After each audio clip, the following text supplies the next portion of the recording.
حضرت عائشہ رضی اللہ تعالی عنہ فرمائی کہ ان رسول اللہ صلی اللہ علیہ وسلم قال صوتان ملعونان في الدنيا والآخرة مزمار عند النعمة ورنة عند المصيبة.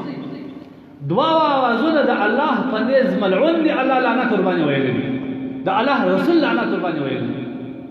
یو هغه आवाज چې د خوشحالي په وخت کې د سروز په شکل کې د انسان د ورځو لګیږي، ما ته ټول په دې مبتلا دي.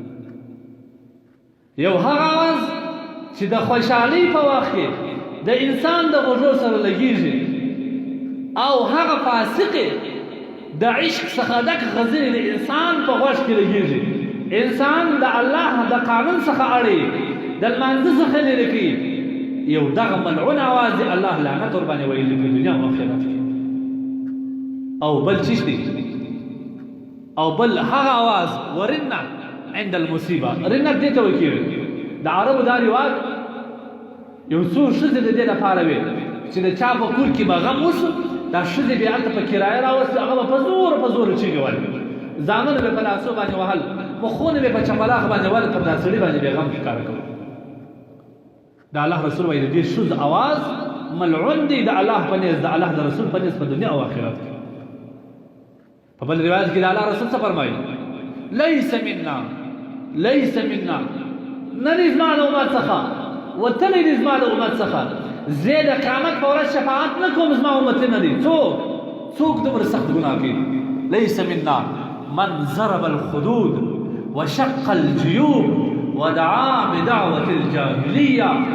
چا چې د غم په حالت کې خپل ګریوانو ته لاس ور واچوي او څلې کوي، چا چې د غم په حالت کې د ډېر غم پر خپل مخ ساپیړې راوګرځولې، مخ په چپلاخو باندې ووهئ، او ودعا بدعوة الجاهلیه، او سخت ناکاره الفاظ استعمالول.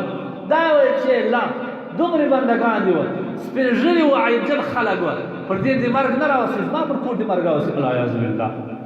دغه درې کسان دي چې د غم په حالت کې دا چمونه کوي. د الله رسول وایي زما د امت څخه وتلي دي زما د امت څخه. تاسو سوچ وکړئ، نن زموږ په حالات زندګي کې تاسو سوچ وکړئ، د غم په حالت کې دا شان به موږ کې شته که نشته؟ آیا زموږ زنانې ګریوانونه نه څلي؟